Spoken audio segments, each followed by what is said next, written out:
नमस्कार, आप देख रहे हैं इंडिया टीवी में हूं पिनास त्यागी। शाम के 4 बज चुके हैं और आज की बड़ी खबर के साथ हम हाजिर हैं। यूपी के मुख्यमंत्री योगी आदित्यनाथ ने 2027 की मंजिल के लिए 26 में ही अपनी चुनावी सेना तैयार कर ली है। बंगाल की जीत से उत्साहित बीजेपी अब यूपी में किसी भी तरह की चूक के मूड में नहीं है और आज का मंत्रिमंडल विस्तार जो है उसी तरफ इशारा भी कर रहा है। कोर्स करेक्शन, एक तरफ अखिलेश यादव का पीडीए का दाव है तो दूसरी तरफ हिंदुत्व के सबसे बड़े पोस्टर बॉय योगी आदित्यनाथ एक अलग फॉर्मूला लेके चल रहे हैं। हिंदुत्व अपनी जगह है, सोशल इंजीनियरिंग साथ में कंबाइन हो रहा है और उसी के साथ 2027 की जीत और योगी सरकार की हैट्रिक का वो रास्ता बना रहे हैं। अब से कुछ ही देर पहले यूपी लोक भवन में हुई हलचल सिर्फ शपथ ग्रहण नहीं बल्कि 27 का शंखनाद है। योगी ने अपनी कैबिनेट में उस जातीय संतुलन को साधने की कोशिश की है जिससे विपक्ष के हर समीकरण को ध्वस्त किया जा सके। जाट, ब्राह्मण, ओबीसी, दलित। योगी की नई टीम में हर वर्ग के लिए जगह है, हर क्षेत्र के लिए संदेश है। 5 मार्च 2024 को हुए पहले कैबिनेट विस्तार के बाद आज योगी की टीम में 6 और नए चेहरों को शामिल किया गया, जिसके बाद योगी की टीम की संख्या अब 60 अपर लिमिट पे पहुंच गई है। इरादा सबका साथ का है लेकिन निशाना पूरी तरह से 27 की बिसात पर है। क्या योगी का ये नया जातीय गणित अखिलेश के पीडीए पर भारी पड़ेगा? कोशिश तो पूरी पुरजोर तरीके से यही की गई है और आज अगर आप योगी के मंत्रिमंडल में देखें तो हिंदुत्व प्लस जातियों के और रीजनल रिप्रेजेंटेशन के आधार पर तमाम मंत्रियों का जो है वो पूरा का पूरा जो चेहरे जो मंत्री बनाए गए ध्यान रखा गया। तो आप देखिए भूपेंद्र चौधरी ने भी जय श्री राम का पटका पहनकर शपथ ली। कृष्णा पासवान ने कृष्णा का जो पटका है वो पहना हुआ था। साथ ही साथ कैलाश सिंह राजपूत ने राम नाम का पटका पहना हुआ था। सभी के माथे पर टीका था। तो हिंदुत्व प्लस जातिगत समीकरण, हिंदुत्व का चोगा साथ साथ ओढ़ कर चल रहे हैं। हमारे साथ खास मेहमान लगातार जुड़े हुए हैं। हर्षवर्धन त्रिपाठी जी सीनियर जर्नलिस्ट हैं, अनंत विजय जी सीनियर जर्नलिस्ट हैं, सज्जन कुमार इलेक्शन एक्सपर्ट राजनीतिक विश्लेषक हमारे साथ हैं, तुषार गुप्ता राजनीतिक विश्लेषक हमारे साथ लगातार जुड़े हुए हैं और रुचि जी भी जुड़ी हुई है। रुचि जी, आज हिंदुत्व प्लस जातिगत समीकरण और रीजनल रिप्रेजेंटेशन, इनका पूरा कॉकटेल सामने दिख रहा था। श्रीराम का पटका था, माथे पर तिलक था, कृष्णा का नाम था। तो सब जानते हैं कि हिंदुत्व को कंधे पर लेके चलना है, उसके साथ ही जातियों को साधना है, जो बात अब से कुछ देर पहले हर्षवर्धन जी कर रहे थे। बिल्कुल, अगर उत्तर प्रदेश की सियासत जो समझेगा उसको ये समझ में आएगा कि यहाँ किस तरह से जातीय समीकरण भी साधने पड़ते हैं, क्योंकि जाति बहुत ज़्यादा मायने रखती है उत्तर प्रदेश में। अब देखिए, ये जो मंत्री बने हैं ये भले खुश हो रहे हैं, बाहर आज जो जन भवन है यहाँ समर्थक भी आ गए हैं, ये भी बहुत ज़्यादा खुश हो रहे हैं। लेकिन सबको पता है कि अब चुनाव में बहुत ज़्यादा टाइम नहीं बचा है। जनवरी के पहले हफ्ते या दिसंबर के लास्ट में आचार संहिता लागू हो जाएगी। उसके पहले एमएलसीज के चुनाव हैं तो 1 महीना करीब उसकी आचार संहिता लागू होगी। लेकिन बीजेपी के लिए ये एक मौका था कि बीजेपी ऐसे मंत्री बनाए जिसका संदेश जाए, जिस जाति के बनाए हैं मंत्री उनमें संदेश जाए कि ब्राह्मण नाराज हैं तो भाई मनोज पांडे को हम ले आए। ये ठीक है कि ब्रजेश पाठक एक ब्राह्मणों का चेहरा मंत्रिमंडल में है, लेकिन जो सरकार होती है, पार्टी होती है, वो इसी तरह से मैसेज देती है उस जाति के लोगों को कि पासी हैं, दलित हैं, बैकवर्ड्स हैं, सबके लोगों को शामिल किया गया है। और क्योंकि यूपी में सबसे ज़्यादा ओबीसीज हैं तो आप देखेंगे कि 3 लोग ओबीसी चेहरा है, 2 दलित हैं। तो कोशिश योगी आदित्यनाथ की यही है कि इस जो विस्तार है मंत्रिमंडल का, इसके ज़रिए ये संदेश देने की कोशिश की जाए कि जो पिछड़ा दलित है, जिसका नारा अखिलेश यादव देते हैं, उनमें अल्पसंख्यक भी है जो अखिलेश का नारा है पीडीए का, तो बीजेपी का टारगेट पिछड़ा और दलित है।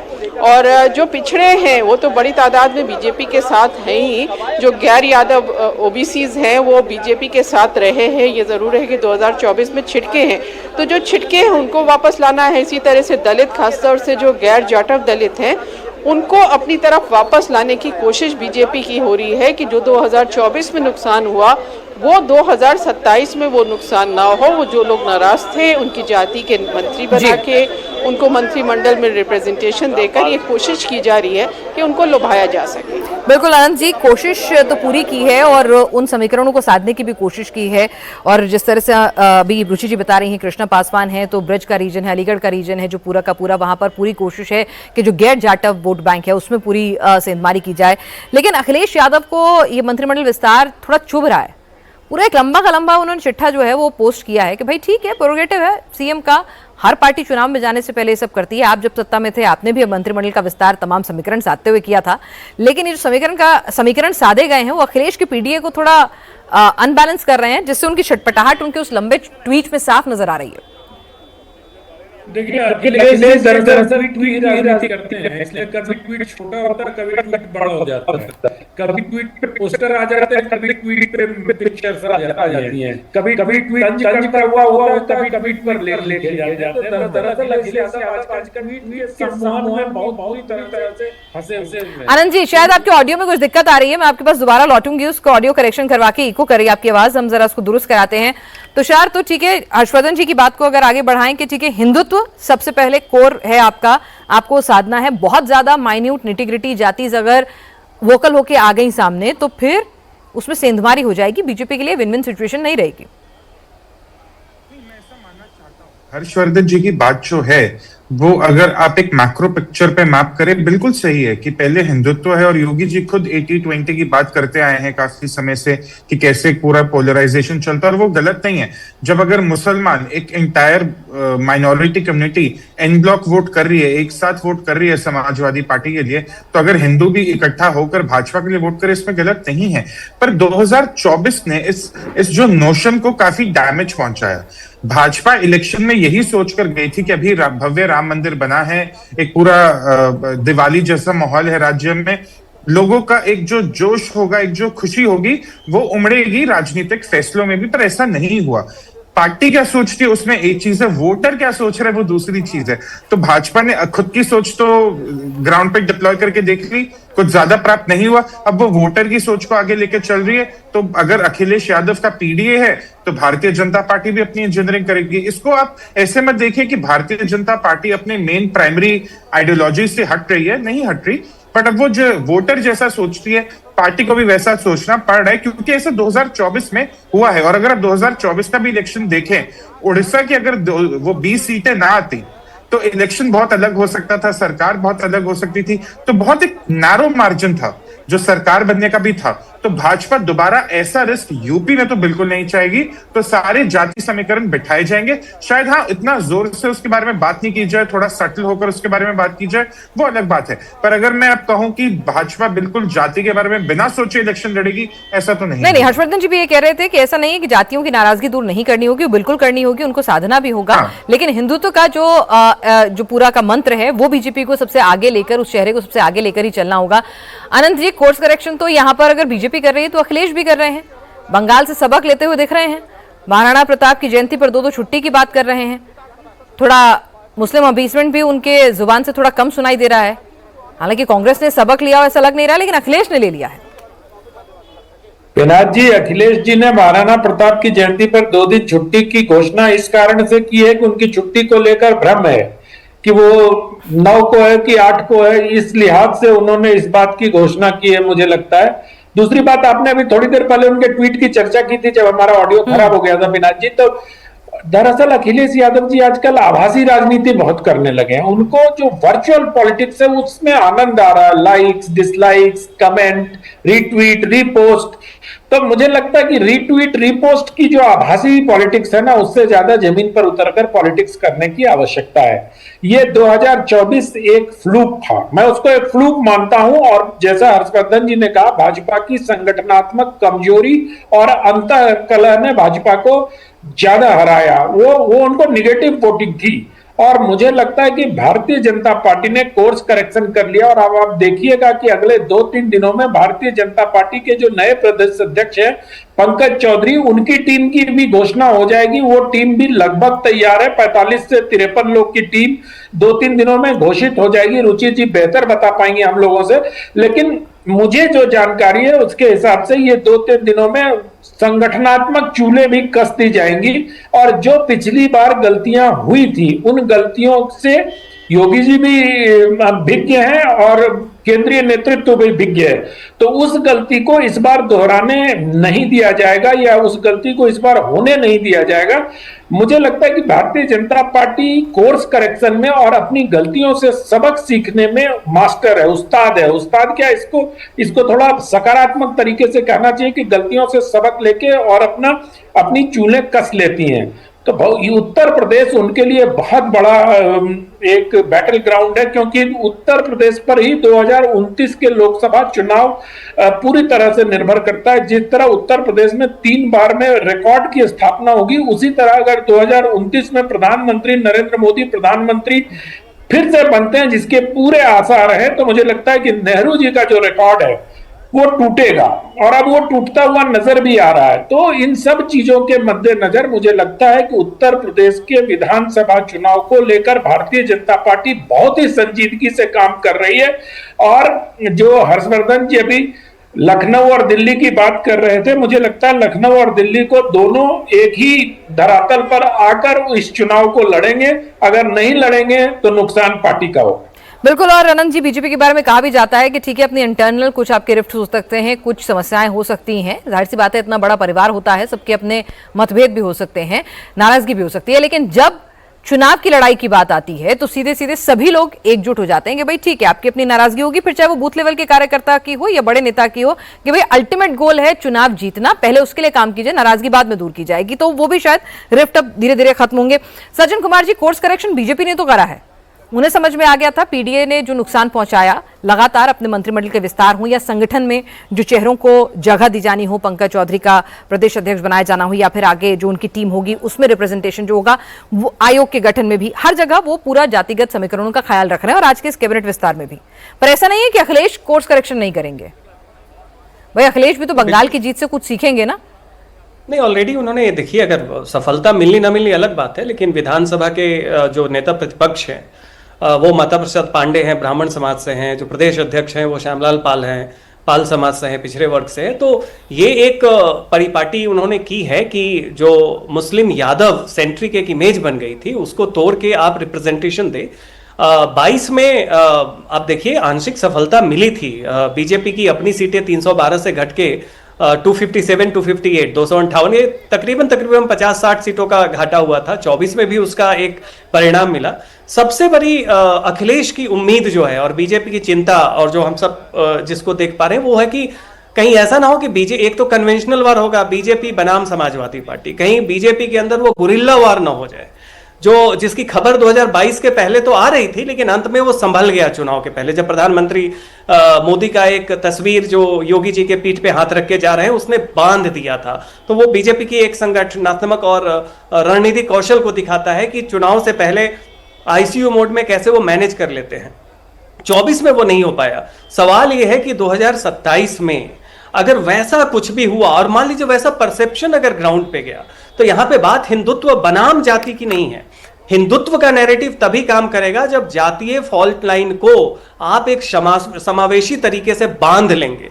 कहीं से भी ये मैसेज जाता है और उसमें बहुत बार अंदर खाने से ही इस तरह की नैरेटिव चलनी शुरू हो जाती है कि ये वाद बहुत बढ़ गया है, अगर उस समय यादववाद था तभी फलावाद है। इस तरह की नैरेटिव केवल समाजवादी पार्टी या बाकी लोग नहीं, बीजेपी के खाने में भी जो एक फैक्शनल फाइट दिख रहा है उसको मैनेज करना, उसको टैकल करना काफी जरूरी है। और उसी को ध्यान में रखते हुए उन सारी संभावनाओं को नकारने के लिए अभी का जो मंत्रिमंडल का विस्तार है, अलग अलग क्षेत्रों को, अलग अलग जाति को, पीडीए, क्योंकि इससे अपोजिशन जिस तरीके से फायदा मान लीजिए रिमोटली भी ले सकता है, हम वो जगह ही क्यों छोड़े, उसको घेर ले। तो उस लिहाज से अखिलेश ने भी निश्चित तौर पर एक सबक लिया है। अलग अलग विविध जातियों को उन्होंने रीच आउट करने की कोशिश की है, चेहरे भी उन्होंने डाइवर्सिफाई किए। सवाल यह है कि क्या ब्राह्मण अखिलेश यादव पे और समाजवादी पार्टी पे भरोसा करेंगे, ये असली बात है। लेकिन जहां तक रीच आउट करने की बात है, अखिलेश ने 2022 से ये एक्सपेरिमेंट शुरू कर दिया है कि पार्टी की इमेज मुस्लिम यादव के बियॉन्ड जाए। बिल्कुल, बंगाल के चुनाव के बाद तो वो सीधे संकट मोचक हनुमान जी की शरण में भी आ गए थे। बड़ा मंगल के दिन उन्होंने सीधे सीधे पूरा हनुमान चालीसा जो है उसमें से बाकायदा पंक्तियां पोस्ट भी की थी, फिर डिंपल का भी पोस्ट आया था। हर्षवर्धन जी कुछ कहना चाह रहे हैं सर? नहीं, देखिए, अभी सज्जन जी कह रहे थे तो मेरे ध्यान में पिन आ जाए, और पिछले कुछ समय से मैं इसको ऑब्जर्व कर रहा हूं। क्या अखिलेश यादव की, मतलब उसको यूं कहें तो लालू जी और मुलायम जी की जो राजनीति जो अब तेजस्वी जी और अखिलेश जी कर रहे हैं, क्या इस राजनीति ने यादवों को एक तरह का अछूत बना दिया है क्या? ये इस पर शायद अभी पॉलिटिकल ऑब्जर्वेशन उस तरह से नहीं चल रही है, लेकिन क्या ऐसी स्थिति आ गई है कि यादवों को, चूंकि अखिलेश यादव के पूरी तरह से लॉयल माने जाते हैं, तो जैसे मुसलमान है क्या वैसे यादव देखा जाने लगा है क्या? भारतीय जनता पार्टी जो सभी को साथ लेकर चलती है, सबको प्रतिनिधित्व भी देती है, ब्राह्मण सबसे ज्यादा है, उनका वोट बैंक भी उनको देगी, ब्राह्मण या पूरे सवर्ण को कहें तो, फिर जो पिछड़े नए जुड़े हैं उनको भी वो प्रतिनिधित्व देती है। अभी जो रुचि जी ने बताया, अभी एमएलसी के इलेक्शन होने और फिर उसके बाद राज्यसभा के भी चुनाव होने, दोनों चुनाव होने, उसमें किस तरह से प्रतिनिधित्व होगा। भूपेंद्र जी के बाद ये जो टीम अभी पंकज जी की बनेगी, इसमें भी ब्राह्मण और पिछड़े का कॉम्बो बनेगा, जो साफ दिख रहा है कि 45 से 55 की उम्र के नेताओं को महामंत्री पद पर, उपाध्यक्ष पर और एमएलसी और एमपी में भी डालेंगे। वो ब्राह्मणों का भी प्रतिनिधित्व होगा, पिछड़ों का भी होगा। लेकिन क्या यादव अछूत हो गया है क्या? अखिलेश यादव अपने परिवार के लिए तो सारी की सारी लोकसभा सीटें ले लेंगे, लेकिन क्या यादवों को समाजवादी पार्टी भी कोई जगह नहीं दे रही क्या? इस पर कोई भी पॉलिटिकल ऑब्जर्वर उस तरह से नहीं देख रहा है। उत्तर प्रदेश का यह चुनाव क्या इस पे भी कुछ तय करेगा क्या यादवों के मन में? और देखिए, कोई कुछ भी कहे, मैंने कोई यादव और ब्राह्मण या यादव ऐसे कोई संघर्ष नहीं देखा है। मतलब भले ही उसको राजनीतिक तौर पर दिखता है, कुछ पार्टियों के प्रवक्ता हैं, विशेषकर राष्ट्रीय जनता दल और समाजवादी पार्टी के 2-4 प्रवक्ता हैं, वो दिन रात ब्राह्मण यादव संघर्ष या इस तरह से ब्राह्मणवाद ऐसे वो करते रहते हैं, लेकिन ऐसा कोई संघर्ष है नहीं। तो क्या यादवों के मन में इस तरह की भावना नहीं आ रही होगी कि अखिलेश यादव के साथ हम ऐसे क्लब हो गए हैं कि हमको मुस्लिम यादव कॉम्बो में कर दिया जाता है? अच्छा, जब तक मुलायम सिंह यादव जी थे तब तक उनको वो पावर, उनको वो प्रतिनिधित्व, उनको उस तरह से पोस्ट वो सब मिलती थी। अखिलेश जी ने कहा हम किसी को नहीं देंगे, तो अब यादवों को दे भी नहीं रहे हैं। और मेरी कुछ एक ऐसे समाजवादी पार्टी के यादव मित्र हैं, उनसे बात हो रही थी, तो उन्होंने कहा हमारे लिए राजनीति अब बहुत कठिन हो गई है, क्योंकि यादव के नाम पर अखिलेश यादव भी बचते हैं और भारतीय जनता पार्टी और दूसरी पार्टी कहती है कि भाई जब आप पूरी तरह से लॉयल समाजवादी पार्टी में हैं तो हम आपको क्यों वो पद दें, हम आपको क्यों किसी जगह पर टिकट या दें। तो मुझे लगता है जिस तरफ किसी की नजर नहीं है, मैं पिछले कुछ समय से ऑब्जर्व कर रहा हूं कि ये एक बड़ा एक मसला हो सकता है। चलिए, एक डेटा भी इसके लिए है कि 2022 के चुनाव में बीजेपी को 12% यादवों ने वोट किया था। 2024 में भले ही डेंट लगा था हर वोट बैंक में बीजेपी के, लेकिन यादवों का वोट परसेंट जो है वो 3% बढ़ गया था बीजेपी के लिए। 15% यादवों ने उन्हें वोट किया था 2022 के 12% से मुलाकर, अगर उसका हम लोग कंपैरिजन करें तो ठीक है। आपका एक बात यहां पर निकल कर आ रही है तुषार, अगर हम बात करें हर जाति की, गैर जाटव 41% वोट करते हैं बीजेपी को 2022 में, ये 2024 में घटकर 29% रह जाता है। कुर्मी 66% वोट करते हैं बीजेपी को 2022 में, 24 के चुनाव में 61% रिप्रेजेंटेशन होता है उनका वोटिंग में। और अगर हम बात करें अन्य ओबीसी की, तो 66% ने 2022 में वोट किया था बीजेपी के लिए और 2024 में वो 59% करते हैं। तो वहां भी लगातार गिरावट एक अच्छी खासी तीनों जगह हमें देखने को मिल रही है। तो ऐसा मान लें कि भाई नहीं, हिंदुत्व के आगे जातिगत समीकरण काम नहीं करें, कम से कम डेटा तो ये नहीं कह रहा है। नहीं, देखिए, डेटा आपका जो आप स्क्रीन पे दिखा रहे हैं, नॉन जाटव में तो भाजपा को एक हिट मिला है। उनका जो कोर वोटर वहां से जा रहा है वो उनके लिए सबसे बड़ा चिंता का विषय। और ये वोटर वो है जो वेलफेयर का भी लाभ उठा रहा है, जिसके लिए राम मंदिर भी बहुत प्रिय है, जिसके लॉ एंड ऑर्डर भी इंपॉर्टेंट है। 10 साल बाद आप वोटर के पास इस विषय के लेकर नहीं जा सकते कि देखिए आपका वेलफेयर चल रहा है, आपका लॉ एंड ऑर्डर और दुरुस्त हो गया है। अब वोटर को क्या चाहिए, उस पर भी बहुत सवाल रहते हैं। एक एस्पिरेशनल वोटर है, उसको नौकरियों की तलाश है, उसकी तनख्वाह बढ़ रही है या नहीं, रूरल डेवलपमेंट हो या नहीं। तो अगर आप ये सारे आंकड़े मिलाएं तो आपको देखना होगा कि भाजपा का जो नुकसान है मार्जिन्स का नुकसान है। अगर वो अपने जाति समीकरण बिठाएंगे तो उनको कोई ज्यादा नुकसान होगा नहीं। अभी मैं कह दूं कि भाजपा की जो स्थिति है ऐसी है कि 200 से 220 सीटें वो अभी भी जीत सकते हैं, आज भी जीत सकते हैं, इतना कोई भारी नुकसान नहीं हुआ है। पर 24 का जो एक साइकोलॉजिकल भाजपा की सोच दिखे बाकी इलेक्शंस में, वो साफ दिखाता है कि अब वो ये मार्जिन्स का भी रिस्क नहीं लेंगे। उनको 200, 220 या 250 का मैंडेट नहीं चाहिए, उनको 300, 310 का मैंडेट चाहिए। तो उसके लिए वो कोई कसर नहीं छोड़ने वाले। अगर वहां पर उन्हें लगता है कि एक असेंबली में ये जाति समीकरण बिठाना है, 400 में से एक असेंबली में ऐसा जाति समीकरण बिठाना है जहां नॉन जाटव को आगे करना है या नॉन यादव को आगे करना है या किसी यादव को भी आगे करना है, वो करेंगे। ठीक है, तो यहाँ पर हर्षवर्धन जी, अब इस बात को आगे हम आपके पास लेकर आए कि अखिलेश की बात करते हैं। आपने जो यादवों की बात शुरू की, जी आप कुछ कहना चाह रहे हैं पहले? दरअसल मैंने जो कहा ये थोड़ा सा मतलब मेरा अपना ऑब्जर्वेशन है। ये जो मैंने कहा, जिसको आपने कहा कि 22 से 24 में जो 12 से 15% हुआ, आप पूरे प्रदेश में स्थिति देखिए ना। क्या यादव मतदाता मुसलमानों के साथ क्लब होकर जो उसकी हिंदू आइडेंटिटी थी उसके जाने से वो कुछ विचलन में है क्या? उसके मन में कुछ प्रश्न आ रहे हैं क्या कि हमारी ये आइडेंटिटी ठीक है क्या? ये जो MY कॉम्बो कहा जाता है, हमको इसको थोड़ा देखना चाहिए। और हो सकता है कि भारतीय जनता पार्टी को भी, क्योंकि अखिलेश यादव देखिए, ये जो आपने अभी कहा ना, अभी इस चक्कर में, और ये भी एक बात मैं कह दूं कि ब्राह्मणों के बाद सबसे बड़ी अगर जो जनसंख्या है तो वो जाटव और यादव की ही है। यही दोनों हैं जो 9 से 10% हैं, यानी 3 सबसे बड़े जातीय समूह हैं। सबसे बड़ा ब्राह्मणों का है, फिर यादव और जाटव है, इसको भी समझना पड़ेगा। तो क्या मुस्लिम के साथ क्लब होकर यादवों के मन में एक, जिसको कहते हैं ना कि आपकी पहचान के तौर पर, अच्छा वो बहुत ज्यादा धर्म प्राण होता है, आप देखिए यादव मंदिर, वो सारी चीजें, वो गौपालक समाज है, वो मतलब एक तरह से कहें कि वो कोई ऐसी उसकी स्थिति नहीं है कि उसको बेवजह, क्योंकि पॉलिटिकल वजहों से एक सो कॉल्ड सेकुलर नैरेटिव था जिसमें मुस्लिम और यादव कॉम्बो कर दिया, और देश के सबसे बड़े राज्य उत्तर प्रदेश और बिहार में ही हुआ। तो मैं कह रहा हूं पॉलिटिकल जो सीन बदल रहा है देश भर में जो लोगों का मन बदल रहा है, क्या यादवों के मन में ये बात नहीं आ रही? और मैं तो सोशल मीडिया आप कह रहे हैं कि बीजेपी को यादवों को भी साधने की कोशिश करनी चाहिए, मिल जाते हैं कि हम तो हिंदू है भाई। मतलब आप ये कह रहे हैं कि बीजेपी को जरा यादव वोट बैंक में भी निश्चित तौर पर वो मतलब कर भी साधने रही। की अच्छी खासी कोशिश करनी चाहिए। ऐसा नहीं है कि वो अखिलेश यादव की बपौती हो गए। आप पिनाज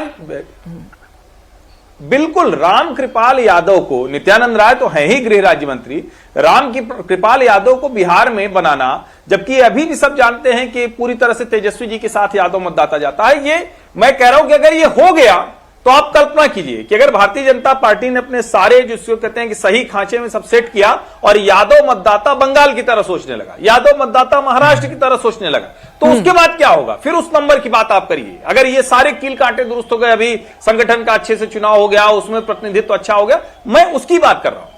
बिल्कुल। और ठीक है कि मध्य प्रदेश से भी तो यादव मुख्यमंत्री देकर उनको पूरा कैंपेन में बार बार बताया जाता है कि देखिए हमने यहाँ पर यादव जी को मुख्यमंत्री भी बनाया है, तो वो भी रिप्रेजेंटेशन बीजेपी अपनी तरफ से पूरी, वो प्रभावी नहीं रहे, हाँ, लेकिन कोशिश पूरी कर रही है बीजेपी कि ठीक है ये वोट बैंक भी हमसे अछूता ना रहे, हैं तो हिंदू ही। तुषार, आप भी कुछ कहना चाह रहे हैं कि ठीक है एक अच्छा एक चर्चा में एक लॉजिक ये भी निकल कर आया कि भाई ठीक है आप बाकी सब जातियों को साधने की कोशिश करते हैं, यादवों को सिर्फ अखिलेश यादव का या फिर बिहार में लालू यादव के परिवार का मान के क्यों छोड़ा जाए, उनको क्यों ना टारगेट किया जाए? उसमें तो असंतोष हो सकता है, वो भी तो हिंदू हैं। देखिए, 2 सरल सी बातें हैं। अगर बंगाली भद्रलोक अपना मन बदल सकता है और कम्युनिस्ट से हटकर, टीएमसी से हटकर भाजपा की तरफ जा सकता है, तो यादवों का तो वापस बीजेपी की तरफ जाना कुछ ज्यादा मुश्किल नहीं है।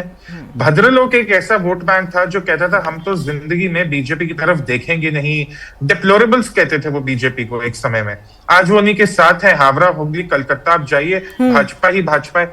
तो बंगाल में जो ये चीज एक मानसिक बदलाव आया वो यादवों में नहीं आ सकता। अच्छा, हम हर बार जब यूपी की बात करते हैं हमारा कई बार फोकस रहता है कि ब्राह्मण भाजपा से नाराज है, नॉन जाटव दलित भाजपा से नाराज है, ये नाराज है, वो नाराज है। यादव भी तो नाराज हो सकते हैं समाजवादी पार्टी से। आज अखिलेश यादव की जो पूरी राजनीति है वो एक मुस्लिम तुष्टीकरण की राजनीति हो गई है।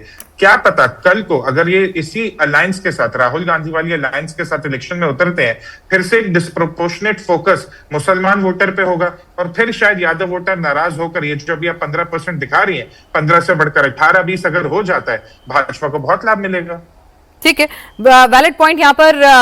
रुचि जी, अखिलेश जी हालांकि हनुमान जी की शरण में आए हैं, संकट हरने की बातें वो कर रहे हैं, लेकिन एक संकट मंडरा रहा है, हमारी चर्चा में निकल कर आ रहा है और डेटा भी उसी को सपोर्ट कर रहा है कि भाई आप पीडीए का फॉर्मूला अपना रहे हैं, हम उसकी काट लेकर आ रहे हैं, अपने मंत्रिमंडल का विस्तार कर रहे हैं, पर भाई 11%, हाँ मैं सही हूं ना, 11% यादव वोट बैंक है उत्तर प्रदेश में, उसको बीजेपी क्यों छोड़े? क्यों भाई? अखिलेश यादव और उनके परिवार का ही थोड़ी वोट बैंक है, वो उसको भी साध सकते हैं। जब दलित, गैर जाटव, ओबीसी सबको साध सकते हैं, तो फिर यादवों को क्यों छोड़े? मूलतः है तो वो भी हिंदू ही।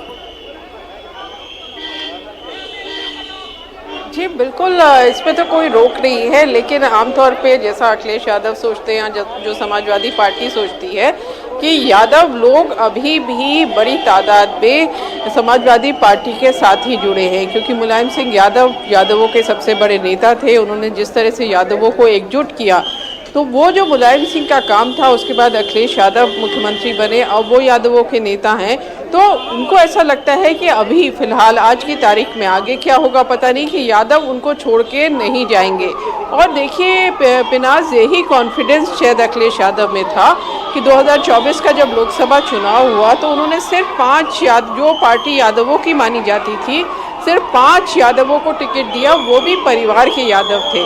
मुसलमानों की जो पार्टी मानी जाती थी अखिलेश यादव, 4 मुसलमानों को टिकट दिया और चारों को कामयाबी भी मिली। तो अखिलेश यादव को, समाजवादी पार्टी को ऐसा लगता है कि जो यादव है और जो मुस्लिम वोट है वो कहीं जाने वाला नहीं है। मुस्लिम वोट बीएसपी को जाता था, लेकिन अब मायावती बहुत कमज़ोर है तो मुस्लिम वोट उधर नहीं जाता। कांग्रेस को जाता था, कांग्रेस यहाँ यूपी में बहुत कमज़ोर है। तो एक तरह का कॉन्फिडेंस है कि ये वोट तो हमें ही मिलेगा। चलिए, कॉन्फिडेंस है कि ओवर कॉन्फिडेंस है? अनंत जी, यहाँ पर हर्षवर्धन जी ने पूरी चर्चा को एक अलग ही मोड़ दिलवा दिया है। वो कह रहे हैं कि भाई आप पीडीए वाले क्यों साध रहे हैं, 11% वाला जो है इतना बड़ा वोट बैंक, उसको भी तो साध सकती है बीजेपी। रुचि जी कह रही है लेकिन अभी भी इंटैक्ट है। भाई परिवारवाद की राजनीति को डिनाई करते हुए हमने देखा है बंगाल के अंदर भी, वो भी एक बड़ा फैक्टर रहा था और बीजेपी बाकायदा उस पर एम्फेसिस भी करती है। रुचि जी ने भी कहा कि भाई यादवों को अगर टिकट भी दिया था तो सिर्फ अपने परिवार वाले यादवों को दिया था लोकसभा चुनाव में। तो क्यों नहीं यादवों की इस असंतुष्ट, अगर उनके अंदर ये है कि भाई सिर्फ परिवारवाद चल रहा है और हमें मुसलमानों के साथ जोड़ के देखा जा रहा है, तो फिर क्यों वो नहीं छिटक सकते? एक पर्सपेक्टिव ये भी हो सकता है, एक टारगेट ये भी हो सकता है।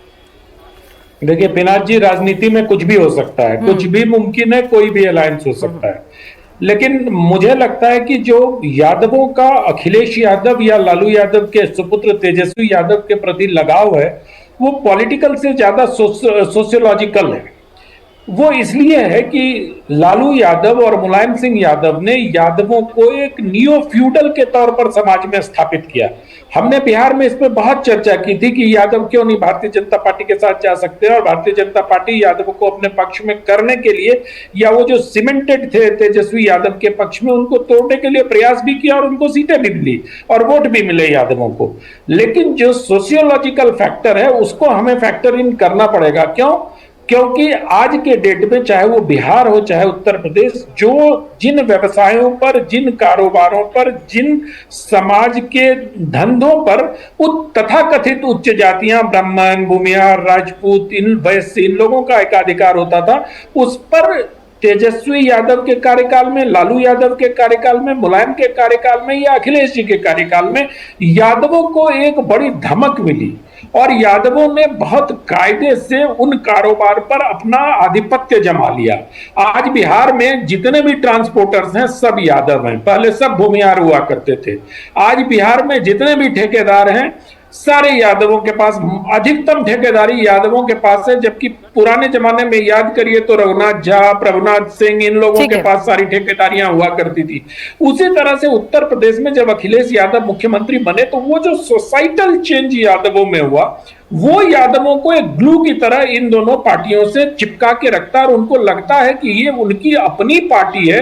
इस कारण से उनको सोसाइटी में नियो फ्यूडल या फ्यूडल बनने का एक मार्ग प्रशस्त करता है। तो इसका पॉलिटिकल कम सोशल रीजन ज्यादा है और इसको तोड़ने के लिए हिंदुत्व वाला जो रास्ता है वो हो सकता है। बहुत, जब तुषार जी ने बिल्कुल सही कहा कि जब भद्र लोग टूट सकता है तो कोई भी टूट सकता है, लेकिन यादवों की जो आस्था इन दोनों परिवारों स्लैश पार्टियों के तरफ है वो सामाजिक ज्यादा है, राजनीतिक कम है। और आज के डेट में मुझे लगता है कि जो ये नव सामंत हुए हैं, इसी कारण से जो अन्य पिछड़ी जातियां हैं उन्होंने भी, जो हर्षवर्धन जी ने एक शब्द उपयोग किया अछूत, मैं उसको अछूत नहीं मानता हूं। मैं उसको मानता हूं कि जिस भी समुदाय में, जैसे एक जमाने में बिहार में भूमिहारों के प्रति एक अजीब प्रकार का विकर्षण था कि सारे, मतलब 3% आबादी है और सारे धंधों पर उन्हीं का कब्जा है। उसी तरह से आज के डेट में यादवों को लेकर जो अन्य पिछड़ी जातियां हैं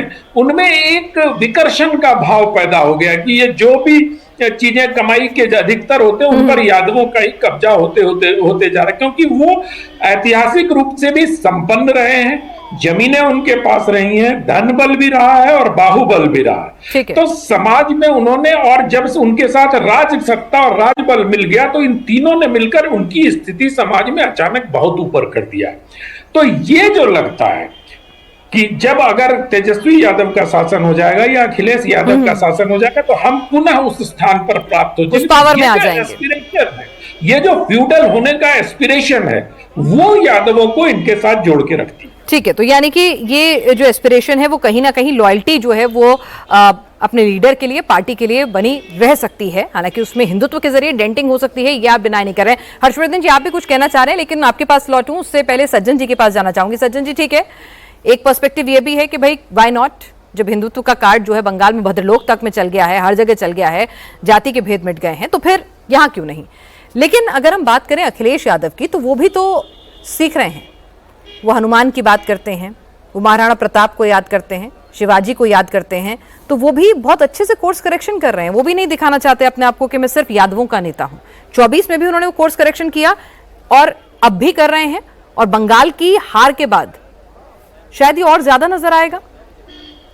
नहीं, निश्चित तौर पे आप देखिए 2022 का भी जब चुनाव हुआ था, उस समय भी ब्राह्मण एंगर वाली बात चली थी। उस समय विकास दुबे जो गैंगस्टर, उसके एनकाउंटर के बाद काफी कुछ चला था, और अखिलेश यादव अपने अभिषेक मिश्रा के थ्रू काफी वो जय परशुराम का नैरेटिव को पेडल कर रहे थे। ये अलग बात है कि उन्हें ब्राह्मणों का सपोर्ट नहीं मिला, क्योंकि लेकिन अभी शंकराचार्य विवाद में भी बहुत कंसर्न थे बेचारे ब्राह्मणों के लिए। निश्चित तौर पे निश्चित कारण ये होता है, देखिए यही चीज शायद अगर मायावती अखिलेश की जगह इतनी मजबूत होती और वो ब्राह्मणों को रीच आउट करती तो उसमें आंशिक सफलता मिल सकती थी। ब्राह्मणों के साथ दुविधा क्या है? ब्राह्मण मतलब एक मैं एग्जांपल के तौर पे कह रहा हूं कि अगर आप थोड़ी बहुत नाराजगी है भी आपकी, विधानसभा का चुनाव उसमें स्थानीय मुद्दे काफी हावी होते हैं लोकसभा के बनिस्बत, तो वैसे में आप देखते हैं कि ठीक है हम ए से बहुत खुश नहीं है, लेकिन जो बी है अल्टरनेटिव है, आपको उसका कार्यकाल याद आता है, उसके समय का तंत्र याद आता है। तो उस जो समाजवादी पार्टी की जो इमेज ट्रैप है, एक तो माइनॉरिटी अपीजमेंट वाली, दूसरा लॉ एंड ऑर्डर पे बिल्कुल फेलियर वाली कि भाई उसमें गूंज थे, दबंगों का राज था, ये वाली जो छवि बनी हुई है, अखिलेश यादव उसको तोड़ नहीं पाए हैं अभी तक। पहली बात तो ये है। दूसरी बात जो रही कि अखिलेश यादव सीख रहे हैं, निश्चित तौर पे सीख रहे हैं। आप टिकट डिस्ट्रीब्यूशन देखिए अखिलेश यादव का 2022-24 में, इस तरीके से वो केवल पीडीए की बात तो कर रहे हैं, लेकिन वो सवर्णों को भी टिकट ठीक ठाक दे रहे हैं जहां पे उन्हें लगता है कि उनकी संख्या है, वो सीख रहे हैं। अब यहां पे अलबत्ता बात यह है कि बीजेपी के लिए सीधी सी बात है कि पहले आपका हिंदुत्व का नैरेटिव तभी काम करेगा जब आप जातीय समीकरण को साध लेंगे, क्योंकि हिंदुत्व क्या होता है वो अल्टीमेट ये होता है। और जहां तक यादव वोट की बात है, वो बीजेपी का प्रायोरिटी स्ट्रेटजी नहीं हो सकता है, क्योंकि विशफुल थिंकिंग होती है। जो अभी के यादव हैं उनके विशफुल थिंकिंग में यह है कि लोग असंतुष्ट हैं, 24 का रेफरेंस है, एक मौका है, निकल सकते हैं, तो उनके लिए आकर्षण अभी भी अखिलेश की तरफ जाता है। जब बिल्कुल ही वो हताश हो जाएंगे, अब हो सकता है एक आध चुनाव के बाद मायावती के कोर सपोर्टर हताश हो, अभी तक तो नहीं हुए हैं, तो यादव तो उससे काफी उत्साहित है। ठीक है, आपके इस चर्चा को आगे बढ़ाएंगे, लेकिन इस वक्त बंगाल जीत के बाद प्रधानमंत्री नरेंद्र मोदी जो हैं वो एक एक करके बहुत ही सख्त बयान दे रहे हैं, बड़ी सख्त स्टर्न मैसेजेस दे रहे हैं। प्रधानमंत्री मोदी ने थोड़ी देर पहले तेलंगाना में 9,400 करोड़ की योजनाओं की सौगात दी। इस दौरान स्टेज पर सीएम रेवंत रेड्डी मौजूद थे। पीएम मोदी ने करप्शन पर तंज कसते हुए कहा कि हम आपको गुजरात जितना पैसा देने के लिए तैयार हैं, लेकिन यह आपके पास आते ही आधा हो जाएगा। अब हमारे रेवंता जी ने कहा था कि हाँ हम पॉलिटिकल बात नहीं करेंगे, तो मैं भी नहीं करूंगा।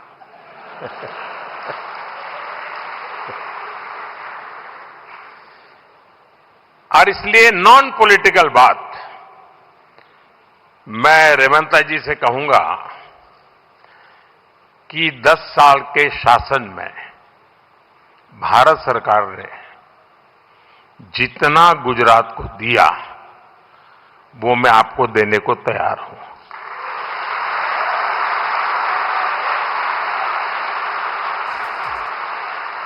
लेकिन मेरी जानकारी से मैं आपको बता देता हूं कि जैसे ही मैं ऐसा करूंगा, आपको जो अभी मिल रहा है वो आधा हो जाएगा।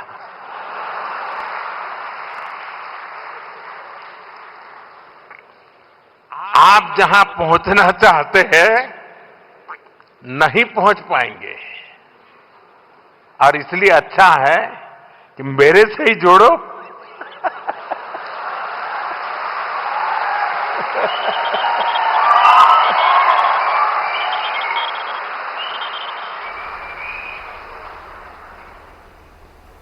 हर्षवर्धन जी, आपने भी प्रधानमंत्री को सुना, बैठे बैठे रेवंता भी समझ नहीं पाए, मुस्कुराते मुस्कुराते लग रहा था कि पीएम क्या बोलेंगे, और फिर क्या गुगली उन्होंने दी है उन्हें।